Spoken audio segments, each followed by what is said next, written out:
So today we're smoking some samples. A couple of samples. We got a bunch of samples up. I'm not going to say from who, but we're starting a new project that you'll be seeing in the next few months where it's not seconds. That's the wrong word. It's leftover cigars in factories that were big brands at one point that maybe they discontinued or they moved or whatever, and they have like a couple of hundred bundles or boxes, like not enough to make a full run of them, but they have like unbanned cigars that have been sitting in the warehouse. Not like I said, not seconds, not ones that are currently out on the market and these didn't make the cut for some reason, and not really like, oh, we made a couple hundred of these as testers, but then we didn't go that direction. This is all stuff that was like at some point being sold on the large market, and we thought, especially with a lot of our factory partners, this is just wasted inventory. I mean, these are really good cigars that you're not doing anything with. No one's getting to enjoy them. So, let's do something with it. So we have a project in the works. These are the first like kind of testers that we got, and I believe these are coming out of Honduras.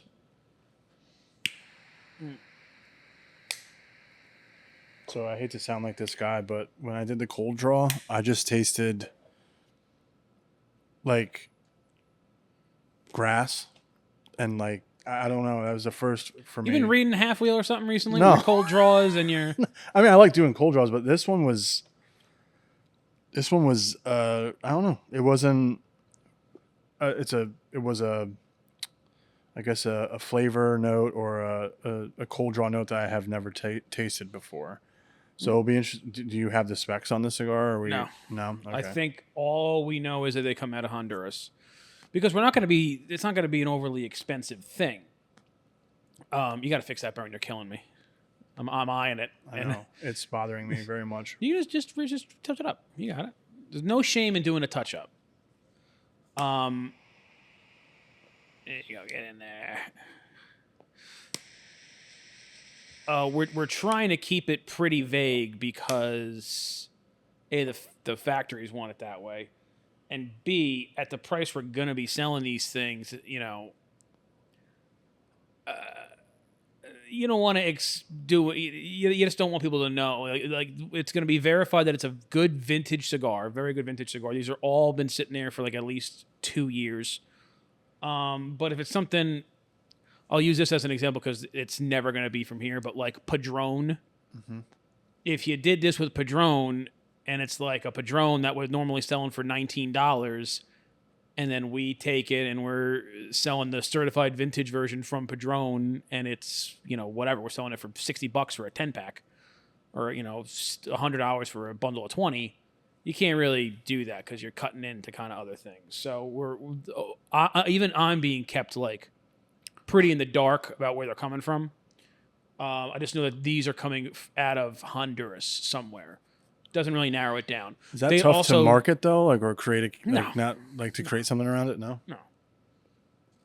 If you're kept in the dark with certain things, because they're going to be packaged really nice. They're like I said, they're vintage cigars, like they're aged cigars from, like some people in our company like will know who the manufacturer is, so we know we're not putting garbage out there.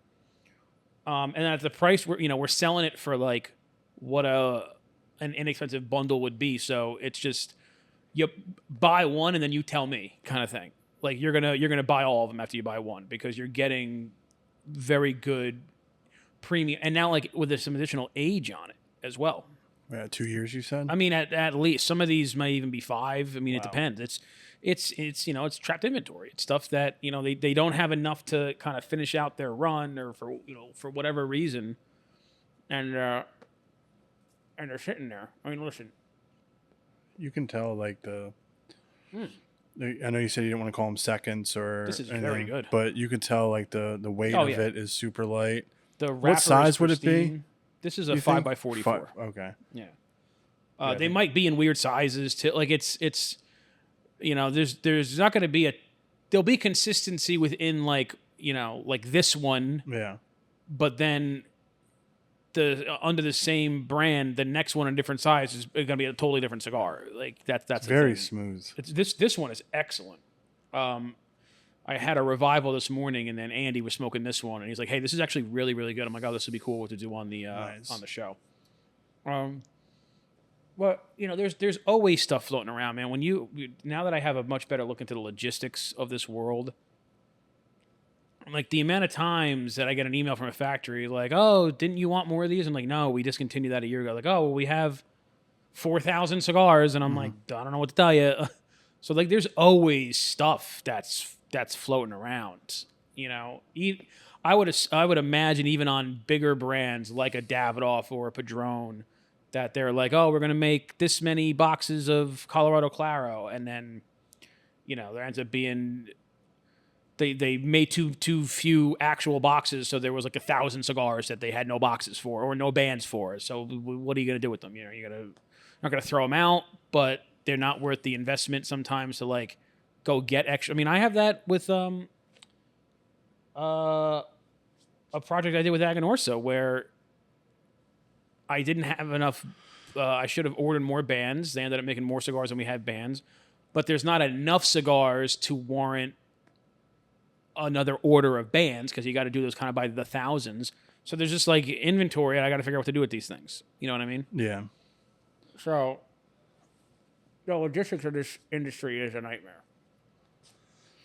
You're never going to have the perfect amount of anything because if you're buying 10,000 boxes from a factory in China and you have enough cigars to exactly fill 10,000 boxes, even if you lose 5% of your boxes in transit, they get damaged, they're scuffed or whatever.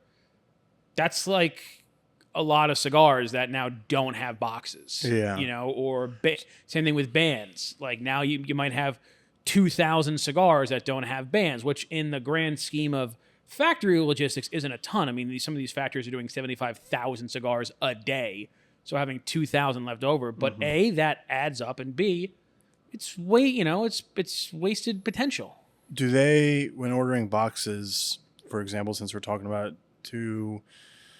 does a company order over for just in case there are damage? You do? Yeah. All right. I mean, I've only recently started doing this. Do you go like at a high 500 level. over, 200 over? It really depends on what it is and what is the overall quantity.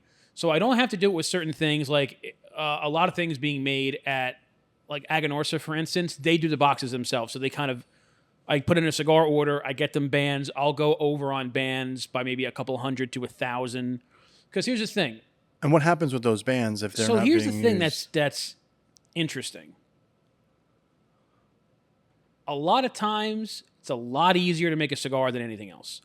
So if they have 1,000 bands left over, it's a lot easier for the factory to roll another 1,000 cigars, and we'll use them as bulk, than to try to get another 1,000 bands or because that's a several months process.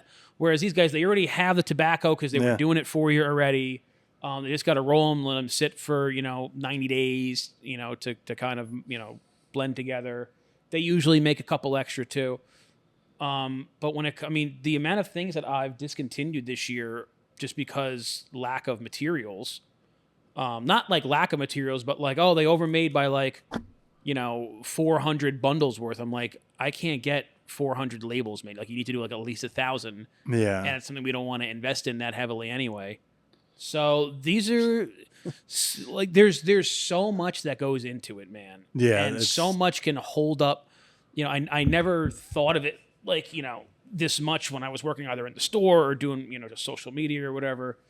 But when you look into like the amount of things that look at Revival to get that to the finish line. Off the ground, and that was 500 boxes and 3,000 bulk that we did. That took forever. Yeah. That wasn't anybody's particular fault. It was just we had a wild idea for the box. It was not something that that Quesada could do in-house. We had to go to an outside vendor. But because at the time we really didn't have not that we don't have a reliable vendors like we do. We have the guys who make like the Bone Shaker boxes and Freedom boxes and everything. But they're not going to do 500 boxes. They work in like I just ordered Bone Shaker boxes from them. It was like 10,000. They're not going to do a small. Like we had to find a vendor who could do 500 of these boxes at a decent price. So that was what took up like the 8 months between when this should have launched and it launching this week was that. So like MOQ, that's the first thing that I always ask when talking with a new vendor is like, what's your minimum order quantity? Because a lot of these people, if they're dealing with other industries, like the Pure Origin boxes, which are fantastic, they're made by the same people who make iPhone boxes. So they're used to doing quantities in the millions. Oh, wow. So for us needing 3,000 of each, like they barely did, like they were great and they've been fantastic to work with and stuff. But it's hard while they have great quality, but it's hard to use them because they're used to like, oh yeah, so your first like 100,000 boxes you'll get at this price. And I'm like, dude, we only need like 2. Like this is not something that we. Yeah, that probably for them, they don't even. I mean, they were great in making the box, but they probably were like, yeah, this is. I don't want to say it's a waste of their time, but if they're used to doing more bulk box, creations like that. It's a waste of their time, and it's tough for us because by the time it goes through all the things and then the shipping, like it just becomes so much more expensive. You'd rather be stuck with, depending on the situation, in a lot of situations, you'd rather be stuck with less inventory that's moving fast and you can order it again. There are some situations where like, you know what, I'd rather have extra just in case that, so it really depends on the situation. But for anything limited, I always go small and listen, if it goes off great, it's going to take less time to get the next order because they already have all the art, they have all the dies cast and everything in the factory. Now it's just a simple, reorder. Didn't even think about that, and I was going to bring that up when you said it's easier to make a cigar versus ordering boxes and bands if you don't make them in-house. I think it could be cool if you did, I guess if you had all these extra bands and boxes, you could add, you could blend another cigar, maybe have a twist to it, make it in a limited edition, or still have the I guess the concepts and the marketing and the bands and the boxes, you still have that there, but you could still market it with like, oh, it's a so-and-so with a twist. And, if you're able to blend other cigars. Well, but I'm starting to see why Lou Rothman, Lou's big thing was at towards the end of the boom in the 90s. All these companies that had kind of sprung up and had like a hot 2 years, all of a sudden, because tobacco inventory was so low, they had boosted production, but like quality had gone down tremendously. And then come 1997, 1998, going into the millennium, places were just overstocked with mediocre cigars. Yeah. And the squeaky chair. Squeaky chair gets the wheel, or whatever they say. Lou Rothman would just go in and he would just buy them out and then sell them. We'd call them Don Nobodies. That's the thing. Yeah.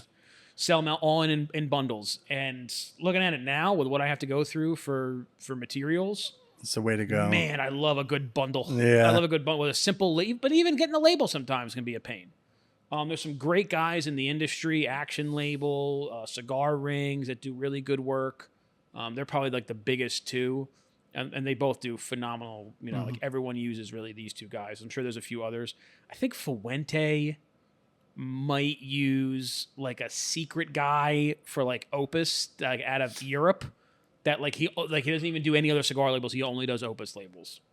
They always have some secret stuff going on. Of course. Adding to the allure of the Opus X, I guess, right? Yeah, well, you can't have like the same guy who's making like our alternative labels also making. True. You know what I mean? They gotta have a little more mystery to them. Yeah. This is really fucking good. This is your first time smoking it, right? Yeah, this is really good, and I like it in this small size. This little 5x44, call it a Corona, if you will. Very Cuban-esque. Clean finish with like just a dash of spice on the tongue at the end there. Yeah, it's super smooth. I It do is love really. bandless sample. I especially like bandless samples when I have no idea what to expect. It's one thing if we're doing a project from Aganorsa or Quesada and we're like, hey, this is what we want it to be. We want it to use this wrapper. If you can use some of these tobaccos, we want to, Yeah. this is the overall. I mean, sometimes I'll go to a factory and just be like, make me like identical or as close as you can to this, and I'll give them like another cigar that they make. Like I want something similar, but Yeah. and then I'll put a little twist on it, but with like a little more butteriness or a little more sweetness or a little more spice. But when I have someone just like, hey, here's just the thing for your project, and I have no idea what the profile is going to Hmm. be, what the sizes are going to be, anything like that, it makes it even better. And it totally, I mean, on this, no band bias at all because I have no idea where these are coming from. So I can't even say like, oh, well, it was coming from Yeah. Padron's factory, so it's definitely good, or it was coming from Davidoff, or it was coming from Fuente. Like, no idea where these are coming from. So it's just pure cigar. You know what I would like to see? I don't know how feasible this would be Arr. or smart, but like you take the concept of like when we do top 5 samplers. It doesn't have to be for every sampler here and there. You kind of you get the 5 cigars in the sampler with no bands, and then either attach to it, or you can go online and find out like, hey, you buy the sampler today, and on Friday, like the blog will reveal what it is. I think something like that, or it comes with a card of like information of each No, cigar. we're looking at that. I think something like that. I think because we talk about it. I feel like a lot about band bias. I think company brand biased as well. And I think it would be interesting to. I think Steve Saka did that with the STFU sampler, right? And you see how that went. And I think that would just be really interesting in terms of, for no matter, if you're a newer cigar smoker, if you've been smoking cigars for 10 years, I think there's the fun part of that where it's almost like a blind taste test. And then you end up finding out like what it could be. I think that could be really cool because I didn't think about it, like when you just said, oh, I like bandless samplers. I've never really seen bandless samplers unless I'm not really seeking, seeking out for that. But I feel like every sampler like we've done or I've seen online, it's always, the AJ Fernandez 5-pack or it's the, General Cigars 10-pack. Well, there's got to be anytime you sell something, there's got to be a hook to it. Yes. So 90% of the time, that hook is The who's brand. making it Yeah. and the band and the packaging. It's like, oh, it's coming from this guy. So like, you're expecting a certain level of quality. You're expecting a certain experience. But even like bandless like bundles, like we have like Honduran factory overruns, and they're super cheap. But there's a level of expectation that comes with that. It's going to be Honduran. Yep. It's going to be cheap. It's going to be somewhere in this ballpark. So you're never taken completely by surprise. Mm-hmm. It's not going to be a super mild, creamy thing. Like you have an idea of what to expect. I would actually, I wanted to form like a secret society of reviewers where, it couldn't be every month. It would have to just kind of be as we get samples in for private labels, but like you get a certain amount of access where we send you things. There's a QR code. You can leave reviews, and you kind of like you're a member of the tasting guild, or whatever. The only thing that the issue is that it wouldn't be consistent. It wouldn't be like Cigar of the Month where it's every month. No. It would be whenever we have something, we send you out an alert and like, hey, you're going to get this.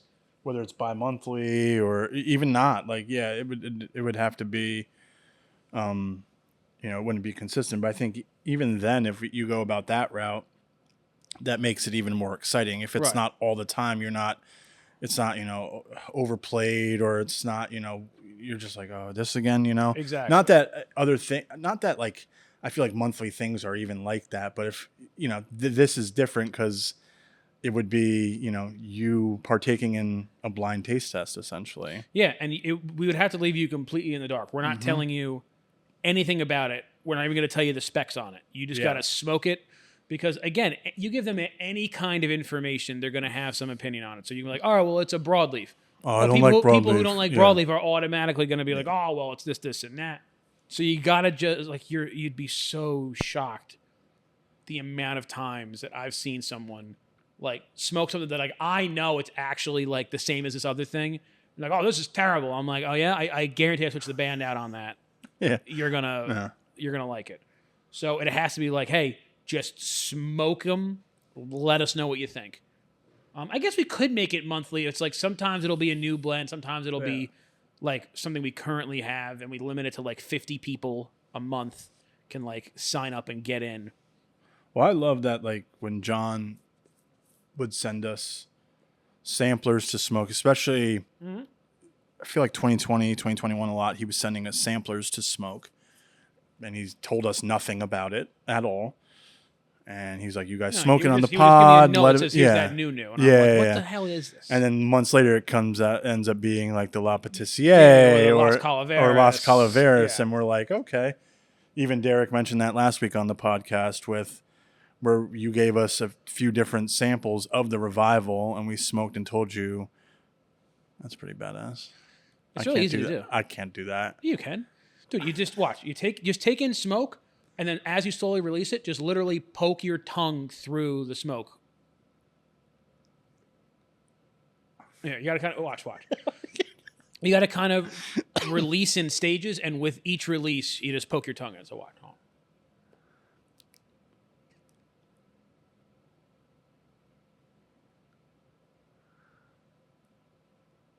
There we go. Yeah, I'll try it again when there's not evidence I can't do it. No, you gotta do it again now. I'm doing it on camera. But I can't do it if I don't. You can. Hey, watch. We'll do it together. Ready? Hold on. So you're gonna take in the smoke.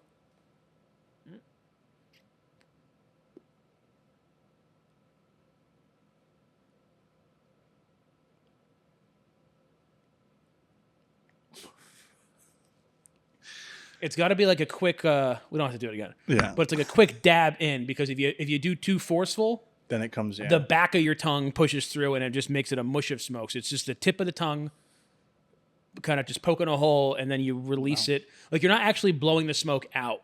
You're actually letting the force from your tongue when you do the poking, and as it releases.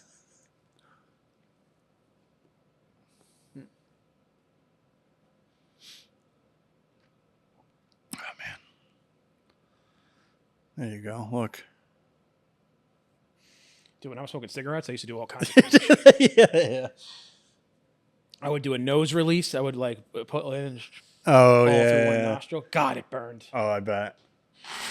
Man, the amount of stupid Squeaky Steve. Squeaky Steve. With the headphones and the hood on, like he's about to go into a Turn my mic up. Turn my mic up. Yeah, I have to go to 8 Mile. Bro, turn my mic up. You do look like a British rapper today. Yeah. I don't know why. It's the hoodie. It's the windbreaker. Yeah, it's the windbreaker. Because it's always raining. I'm little nosh. Okay, all right. Now it looks like it's from Miami.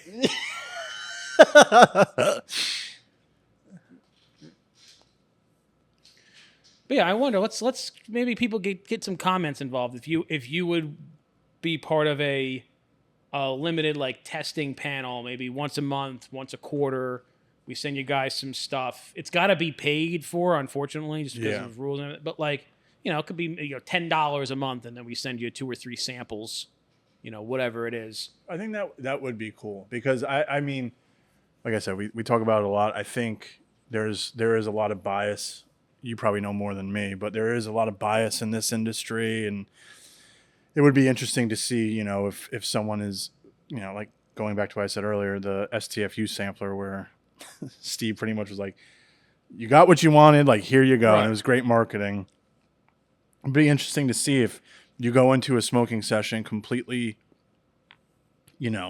neutral, unbiased, and you smoke and you're like, maybe I don't like it. Or maybe then you discover, the one time I had broadleaf, it wasn't a good experience. But now this time, it's it's a different size. Also, I would be it's aged differently. To see the consistency, because when you see like reviews of a cigar, with very few exception, I mean, there are some that like only really fans of that company will smoke, so the reviews can be consistent. Yeah. But anytime there's like a brand new release, you'll see there's like a wide variety of reviews and feelings on it. I'm curious as to what the consistency would be with absolutely no bias at all. I'm not even going to tell you if it's currently in the market or if it's something that we're looking to come out with or what it is, and see if people are with nothing else psychologically affecting them, if they're all tasting something similar. Yeah. Because that's like a good control group. And they're like, hey, when we did the test on this, we sent it to like 50 people, and 48 of them all said it tasted like this. And then when we released the cigar, all of a sudden opinions are all over the place. Of course, It would be a cool social experiment Yeah. to see. Like, you need to be 100% honest. It would kill a lot of the really snobby guys. Yes. The really snobby guys are always the one that, for some reason or another, like, oh, well, actually, it's like that.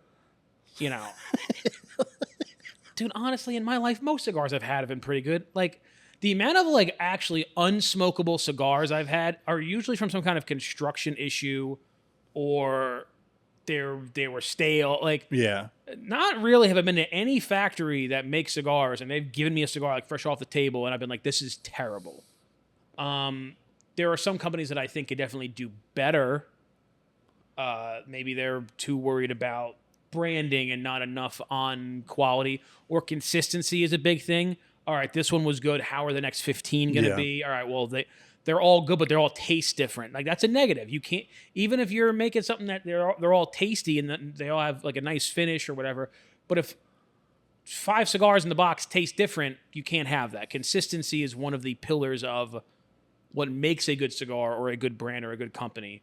It's quality, consistency, then branding, then kind of, I would say, like distribution, like, can you get this? And then price kind of at the end.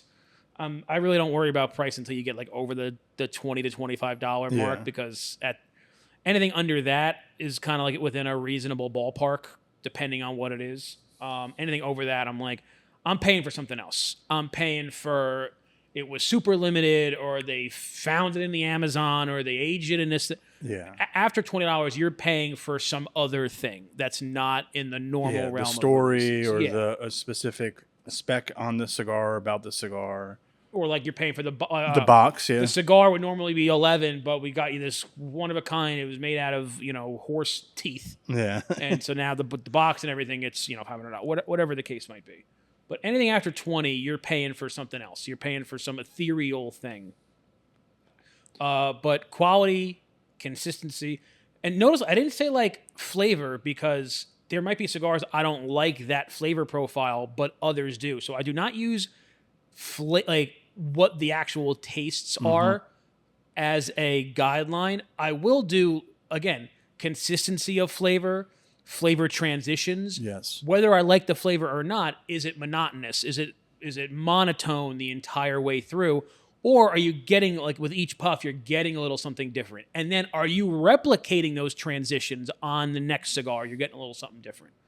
All of these things I take into account, because there's plenty of cigars, like, I'm not the biggest fan of Cameroon. It's just not my bag. But I will never smoke a Cameroon and judge it poorly simply on the fact that it's Cameroon. Yeah. I'm going to be like, well, it has the Cameroon flavors people like. They're consistent. The flavors change often throughout the cigar. The branding is good. The price is good. It burns really well. This gets an A rating. Yeah. It might mean I'm not going to buy it anymore. Yeah, but I think that's pretty fair. You're not, and I don't know if I'm not saying other other media outlets in the industry do this. I haven't seen it, but I don't think people are just automatically, oh, it's a Cameroon, then it's already a B. It can't get an A, right? It's already going to start at a B. Then we're going to work our way down to see, where the grade would be. I mean, there are some people, unfortunately, and Saka talks about this a lot, and I've talked to John about it, and that, everyone's taste is different, which is why I have, and to be honest, with one exception, any of the cigars that have been released like under my tenure between the 50th to now that have been reviewed by outlets have all done exceptionally well. Bunch of top 25s with the 50th, top 25 on Half Wheel, top 25 Blind Man's Puff. Best sampler, right? Or Both best Pure box? Origins. Yeah, and the Pure Origins wasn't me. I helped with the launch, but it wasn't me. Both Pure Origins got 90s. The Crafted by J.R. Aganorsa and Crown Heads are both doing very well. But I was never a fan of doing a negative review. because it's solely based on your preference. It could be an outstanding cigar for 80% of the population, but it has that one flavor note that you just don't like. Yeah.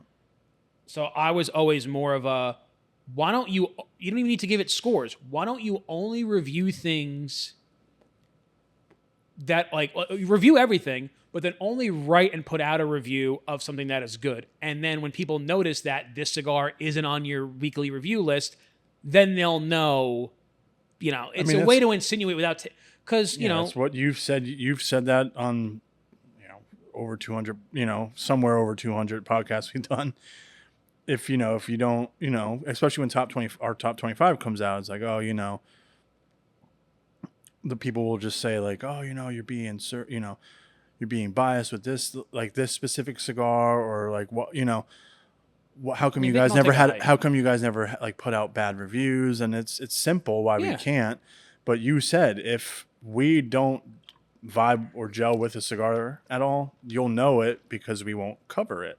Right. And but also in the same time, that's not always the case because there's just so much out there. And there's also that we can't get to everything all the time. There's also a lot of cigars, not a lot, but there's a couple on all of our top 25 lists that we've done, including this year's that's coming out, that are like not my bag, that like are not in my rotation, but I understand that they are very good cigars and why they are popular.